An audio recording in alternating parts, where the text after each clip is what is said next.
Welcome to the Right Track podcast, where we aim to get the hard facts about the human rights challenges facing us today. Over this series and last, we've been talking to human rights academics and practitioners about research, impact, and advocacy in the struggle for human rights. I'm Todd Landman. In today's episode of the Rights Track, we're asking, how does the work of Amnesty International advance the cause of human rights? My guest is Meghna Abraham, head of the Economic, Social, and Cultural Rights team at Amnesty International. She's worked for a variety of human rights centers and organizations and is co-author of a new report entitled The Great Palm Oil Scandal, Labor Abuses Behind Big Brand Names. So welcome, Meghna. It's great to have you here on this episode of The Rights Track. Thank you, Todd. It's a pleasure to be on the show. So you're head of this team that works on economic, social, and cultural rights. And I wondered if you might just explain a little bit about how Amnesty started working in this area of human rights, because typically Amnesty's been associated with letter writing campaigns, freeing political prisoners, working on what are known as civil and political rights. And here I see you're heading up a team that works on economic, social, and cultural rights. Actually, till 2001, Amnesty used to work largely on civil and political rights. How Amnesty started is, it actually started off as, working, and you've pointed to that issue of political prisoners in particular, people who were imprisoned because of their belief. And then it went on to a list of other issues that it was adding on what used to be called its mandate.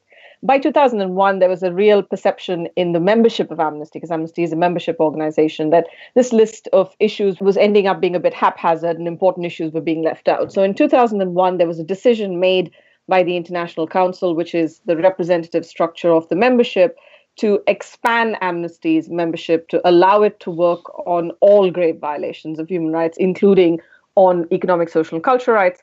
And this actually expansion of the mandate also enabled Amnesty to work on issues like violence against women. So it's since 2001 that the expansion of the mandate has happened.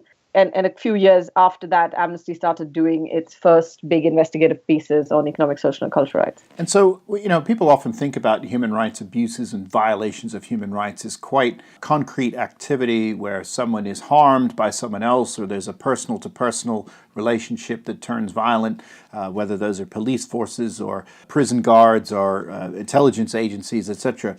What's the understanding of a violation of an economic right, for example? Who's the perpetrator and who's the victim? In the work that we've done, Todd, we've shown to a large extent, and that was quite important in the context of working with researchers at Amnesty who, especially historically, had worked only on civil and political rights. The way that we conceptualize violations, there isn't that much of a difference if you're looking particularly at what we call the respect and protect dimensions. That is, where you're looking at violations that have occurred because the state itself is directly interfering with the right. And a classical example of this, and one that Amnesty has done a lot of work on, are forced evictions, where people are removed from their homes by the government or government agencies without following due process and other safeguards that are required under international human rights law.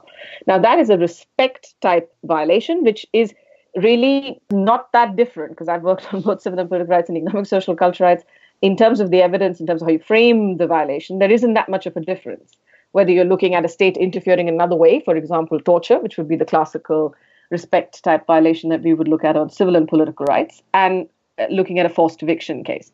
Similarly, when we've gone to protect, which is looking at instances where third parties interfering with people's exercise of their rights, whether that's an individual, so a landlord who's discriminating against, say, a woman because of her marital status, or if you're looking at a company that is, again, could be forcibly evicting people or could be causing pollution, which is affecting people's rights to health or right to water. Now, again, there we're looking at the failure of the state to regulate that actor. And again, the focus still in international human rights law and Amnesty has been very much on still looking at the state. So I think that's really important, that the state has this obligation to protect rights from being violated by third parties. I think a lot of people don't really know about that. So a private healthcare company, a large corporation, any legal entity that's trading has, in a way, an obligation as well. But the state is there as the main actor, if you will, who can be held accountable in terms of international law. So there's this sort of role for the state in protecting us from these third parties where, if there is a violation, you can still hold the state accountable. And I think that's a really interesting relationship. Yes, and I think that that's been a big part of the work that we've done. Amnesty has also looked at, and I know you'll want to talk about that probably when you look at the report that you've mentioned that I was the lead author for, but we've looked also at the responsibility of companies. So we don't talk about that as an obligation as such under international human rights law, but more the responsibility of companies to respect human rights. But I'll just come to the third area, which is where I think things do get more complex when you're looking at economic, social, cultural rights. And that's where we're looking at things of what we call the fulfill dimension, the very broad obligation of the state, which covers a wide gamut of things that the state needs to do to make sure that we can all enjoy our rights, which can mean for you and I, for example, can we really have the right to healthcare services? In the kind of typology we're talking about, obviously, the first is the state shouldn't prevent us from accessing healthcare. The state should make sure that private healthcare service providers are not treating us badly or charging us too much. But then the very third dimension where the state itself needs to step in, I can't afford healthcare. I may have the state to step in to help set up a health system for me to make sure I have certain access to medicine.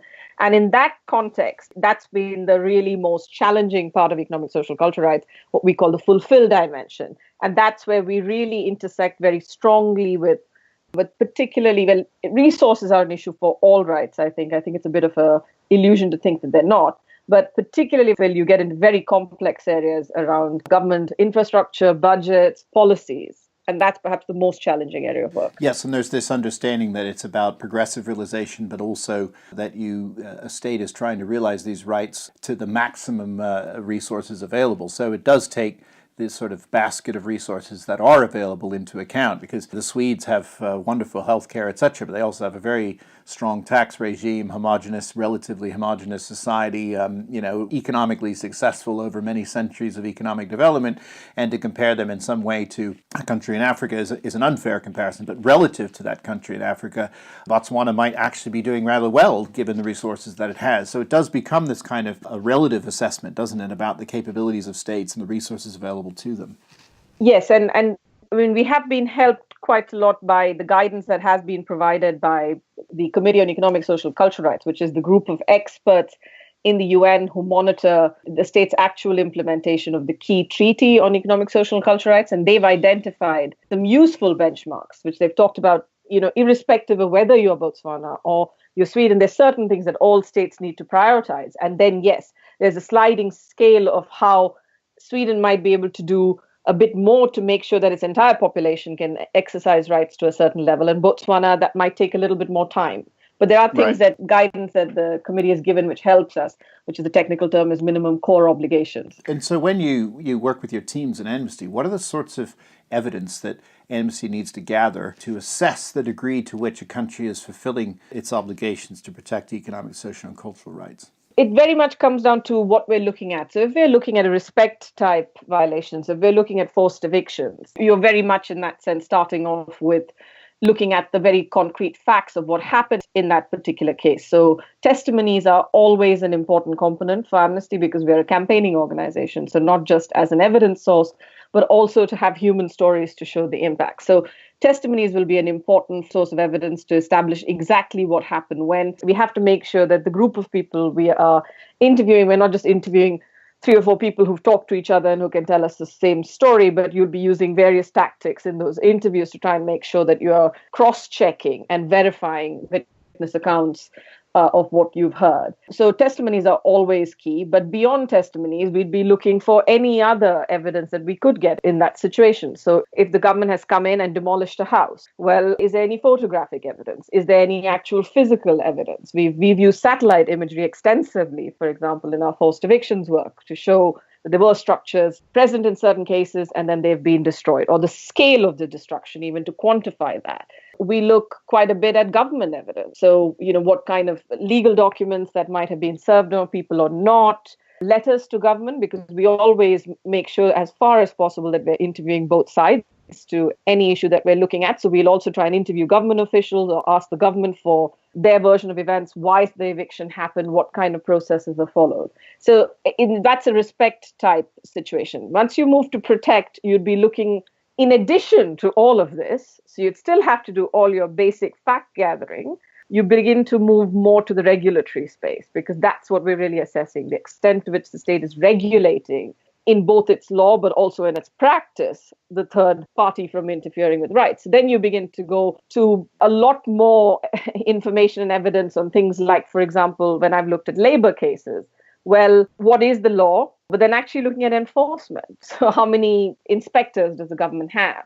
How many inspections were actually carried out? So data and statistics, where they're available, become very, very key to trying to make that broader case about, is there a pattern there of the state failing to enforce its own laws? And that's a real effort to triangulate data, because you're talking about quite disparate sources of information. And it's fascinating, that you're combining satellite imagery with ground truth, people telling you stories, with some administrative statistics, whole range of things, trying to build the biggest picture you can that you can verify as best as possible to then make the case. So you then make the case about forced evictions, for example, based on that triangulation of evidence. And I think it's really quite cutting edge that Amnesty's ventured into the geospatial side of things to document this activity. Yes, satellite imagery has been immensely useful for the work we've done on both economic, social, cultural rights and civil and political rights. But this is part of, I think, the interesting area nowadays. I think you've sort of hit it, Todd. In some ways, our sources of evidence have potentially increased, but the challenges of verification still remain. But we are very much trying to explore, to whatever extent we can in any given context, what the source of evidence that exists. So, for example, we are talking to people, and this is at a very preliminary stage, but we are aware of technological advances where, you could use satellites to look at pollution in a given context. And that would be fascinating for us because we look quite a lot in our corporate work at the human rights impacts of pollution. So if you could actually use satellites to fully document the extent of pollution, that would be tremendous for the kind of work we're doing. But essentially, for us, any source of data that exists, we will try and find it if we can reasonably access it in a given context, given our constraints and obviously ethical and other constraints that might exist around the data. Yeah. So in your work, you spoke about the protect dimension, that the state has an obligation to protect people from violations of their rights by third parties. And now you've written this study on the palm oil industry. So here we have the corporate industry that needs to gain access to ready supplies, and I imagine cheap supplies of palm oil for a whole range of products. I mean, people sometimes are surprised at how many products have palm oil in them. And yet you uncovered some really strong evidence that things are not as what they seem, or at least as what they've been claimed. So tell us a little bit about the research that went behind the palm oil study. Amnesty decided to look at labor abuses in the palm oil industry in Indonesia. In order to reach that point, we had actually consulted quite extensively with NGO partners in Indonesia to decide which company we would look at, which provinces of Indonesia we'd look at, and effectively which plantations we'd look at. And this is based on a number of factors, that kind of decision making. I mean, first of all, what information there is of what kind of abuses might be actually occurring on the ground, the level of access that we could have, and also trying to avoid duplication with other organizations. If somebody's already covering something, we don't want to step in and unnecessarily duplicate resources. And practical questions around access, because this is one of the complexities of researching labor abuses, which I've also done in other contexts and other countries. It can be very difficult to access workers who are facing abuses because they are often quite scared of talking to outsiders or worried about the effects that such interviews will have with them. So what we decided to do after a lot of preliminary looking at both secondary sources as well as consultations with NGOs is to focus on Wilmar. Wilmar International is the world's largest trader of palm oil. It controls about 43% of the global palm oil trade. And from the information we had gathered, we had the impression that there were labor abuses happening on Wilmar's plantations, as well as on the plantations of companies who supply Wilmar with palm oil. So we did 2 missions to Indonesia, and with the help of local partners, managed to interview about 120 people across those 2 trips. Some were supervisory staff. So that was important for us because that was a useful way to corroborate some of the stuff that we were getting from the workers themselves. So 13 of those, I think, if I remember correctly now, were supervisory people who had worked or were still working in supervisory positions in the company. So that was the set of people that we spoke to. And in addition to that first level of what we were gathering through interviews, we obviously tried to collect any of the physical documentary evidence that we could. So copies of pay slips that people had, where this was quite difficult, but where there were medical issues, trying to get access to any medical reports or other things that people had, physically trying to look at protective equipment because there was an issue about the use of pesticide and the kind of protective equipment that people were using. So a whole lot of documentary and any other physical evidence that we could collect. And so it's about wages, it's about working conditions, the terms and conditions, the environment in which people work. It's a whole range of things you're looking at, right, and making the case. Yes, so originally when we went in, I mean, we knew from the partners that there were some issues around wages. We had heard that there were some issues around pesticides, etc. But in some ways, and I think this is not very different from academic research you've done, you start off with a fairly big palette in the beginning. You're looking quite a wide range of issues, and then the more you do the interviews, the more you narrow in to what seem to be the strongest patterns that are emerging. So the issues that came out very strongly out of the interviews for us, and this was a complex case to build up because it wasn't as obvious as some of the others that I think I have worked on, is a lot of the issues that people were facing seem to come down to actually this very structure of their employment, the way their employment system was set up. So there were particularly the use of what are called casual work arrangements, which we realized into the interviews were being used for both men and women, but almost all the women we interviewed had casual work contracts. So there was a pattern in terms of the discrimination that women workers were facing. We realized that there was lots of issues in terms of how wages were being structured. And that was leading to a lot of abuses for people, including people having to bring their children to help them.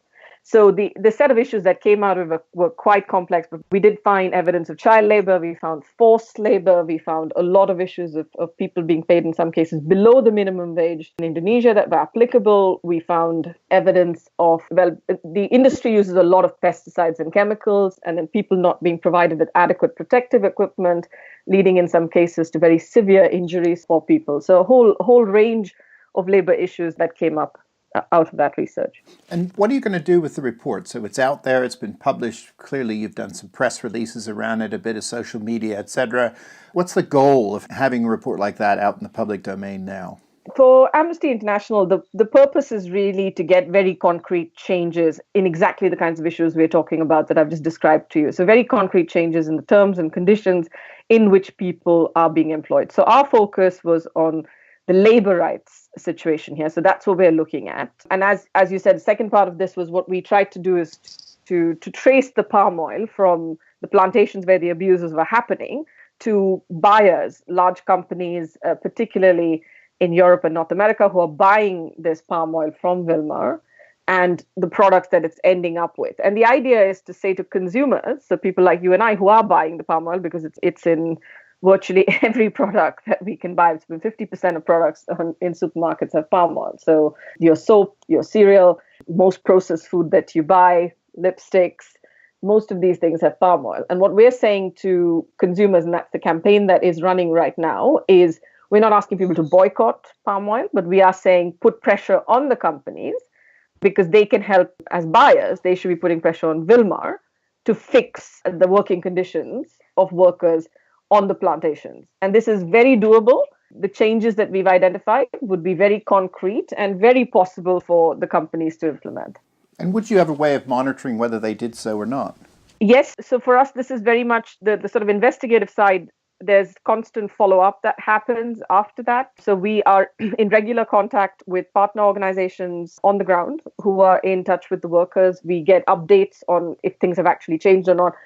We have been in communication with, we've, of course, as part of our process, written to and spoken to Wilmar itself, as well as have been in touch with other companies when we shared our findings with them and are also asking them to share updates with us. So we are monitoring very much what changes are happening. We've also reached out to the Indonesian government, who's a key interlocutor for us in this, in terms of enforcement, because a lot of the issues that we documented, the evidence that we've collected suggests potential breaches of law in Indonesia itself and potentially criminal offenses. So we're also asking the government to follow up and to open an investigation. And do any of the companies involved sort of get back to you, or do they challenge you, or is there a tense relationship between companies that are named in the report and Amnesty, or is there a recognition that rights need to be wronged? I know in the case where Apple was caught up in a case around the production of computers in China, it actually worked with a labor rights organization in Washington, D.C. to look at conditions of work, and then went about through a period of reform to make sure that those recommendations have been upheld. Is there any kind of process like that in the work that you do around palm oil? So at this stage, none of the companies who were named, and neither Wilmar nor the buyers, have rejected the findings. They've all taken the findings, and most of them have given a public response saying that they will investigate the issue, look into it, and take corrective action. So that's positive. And we are following up, obviously, through our campaigning as well as our interaction with them to make sure that that's happening. I think the key for us is to see concrete change, because what we see a lot, and particularly in this sector, as you know, this sector, palm oil sector, has come under a lot of scrutiny and flack on the environmental side. And a lot of the companies, I think, have good policies on paper. So a lot of the large buyers, companies like Unilever, Kellogg's, Procter & Gamble, they all have policies on their palm oil sourcing. But our research showed that there's a big gap between the policies that they have and the actual implementation and conditions on the ground. So what the campaign is looking at is saying to people, well, it's not enough to have these statements, even to tell us you look into it. We want to see very concrete changes. And that's going to be our benchmark for measurement. And that is an ongoing process. So we'll have to see what that results in. So I think this is fantastic, because we started out just talking about the difference between the different sets of rights and how Amnesty got involved. We talked about how evidence is gathered to marshal an argument about whether these rights are being observed, violated, fulfilled, protected, respected, etc. Then we have a concrete case of where you've gone in, you've done an investigation, and you challenge some of the things that are claimed, at least in principle, by key stakeholders and companies. And then there's a monitoring framework, further evidence gathering, and what you're really about is trying to close that gap. And I think it goes beyond the sort of naming and shaming style of human rights advocacy. It's starting to offer practical tools, practical evidence gathering. Yes, there's a challenge function there, but at the same time, it also appears to be a helpful function that Amnesty is offering to this world of work. I think that's exactly the purpose of the work. So there is the broad framework and what states are required to do. There's the acknowledgement, a consensus that companies have a responsibility to respect rights. What our work is trying to do is to show, I think, and this is what the Indonesian work shows to some extent, is unfortunately, even when there is good laws, because Indonesia does, for the most part, have strong labor laws, or when companies have policies on the books which say they're aware of issues with palm oil they're trying to address, or there's even voluntary initiatives that have been set up to say, well, the palm oil that's reaching consumers is sustainable. Well, this isn't enough. What's really needed is to move beyond this kind of broad policy formulation to really carrying out adequate due diligence to see the actual conditions on the ground. And to a large extent, what our work shows is it's very possible to do that, because if Amnesty International could do that with the resources that it has as an NGO, there's nothing stopping really large companies like Unilever and Procter & Gamble from being able to check the conditions on Wilmar's plantation. So we've shown the problems. We've not just shown their problems, we've shown the roots of that problem, which is the structural factors, the issues with the way contracts are being given so that women have casual work contracts, the fact that the wage system is set up so that people end up having to bring their kids to work. And so we're saying to companies, you can fix these issues and stop the abuses. It's entirely doable and within the control of the companies. It's not a really difficult to trace supply chain. It's a very shallow supply chain. So that I think our work shows the issues as well as the solutions. And through the campaigning, we hope to fill that gap. That's great. I mean, I love this idea of, you highlight the issue and you show a way out of the problem.